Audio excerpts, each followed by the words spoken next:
enchaîne avec la question 15. Calculer les actions de liaison transmises par la travée 6 à ses appuis.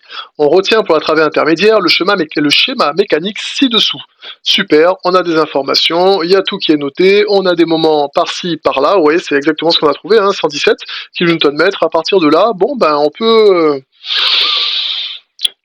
inventer quelque chose, voyons voir. Ben moi je dirais qu'on passe par le PFS. Hein. Alors PFS.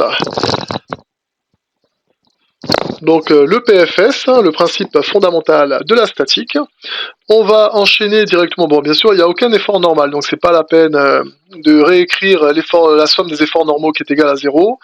On s'en fout.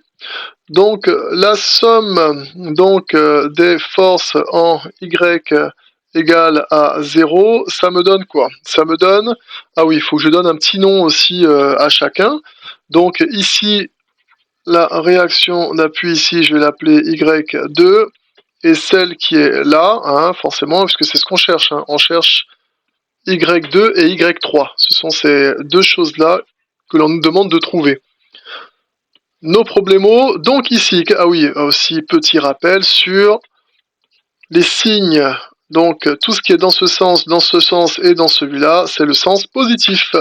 Une fois que je sais tout cela, normalement, je pense que nous pouvons y arriver.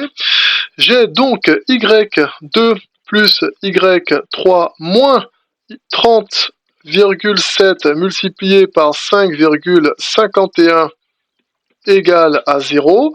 Donc je peux écrire que Y2 plus Y3 est égal à, je regarde sur mon brouillon magique, 169,157 kN.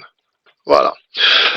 Ensuite, la somme des moments que je vais prendre au point 3 autour de l'axe Z égale à 0.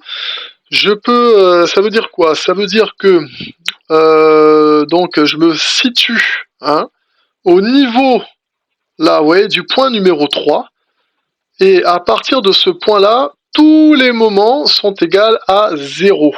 Alors c'est parti pour justement le premier moment, hein, je le prends, il est tout au bout, 122,9, il est dans le bon sens, donc il est positif, 122,9. Ensuite, qu'est-ce que j'ai? J'ai Y2. Y2, donc, multiplié par la distance jusqu'au point 3, ça me fait un moment. Par contre, on va tourner dans le sens inverse de mon sens positif, donc ce sera moins. Entre parenthèses, Y2 multiplié par 5,51. Ensuite, qu'est-ce que j'ai? J'ai les 30 forcément, donc une charge répartie, hein. On va faire donc 30,7 multiplié par 5,51 multiplié par à nouveau 5,51 divisé par 2. Donc qu'est-ce que ça donne? Ça donne ici plus, entre parenthèses, j'essaye de détailler au mieux en tout cas, 30,7 multiplié par 5,51 multiplié par 5,51 sur 2.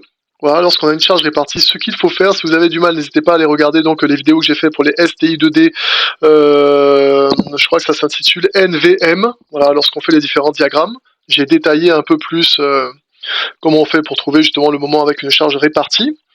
Et ensuite, forcément, il me reste le dernier moment, le moment qui se trouve au point 3, qui est donc dans le sens négatif, donc je vais écrire moins 117,1, et l'ensemble est égal à 0. Alors, si vous vous amusez donc à calculer l'ensemble, hein, je vais essayer d'aller un peu plus vite, je vais avoir Y2 qui est égal donc à un moment 471,82 divisé par 5,51 et vous aurez donc Y2 qui est égal à 85,63 kN.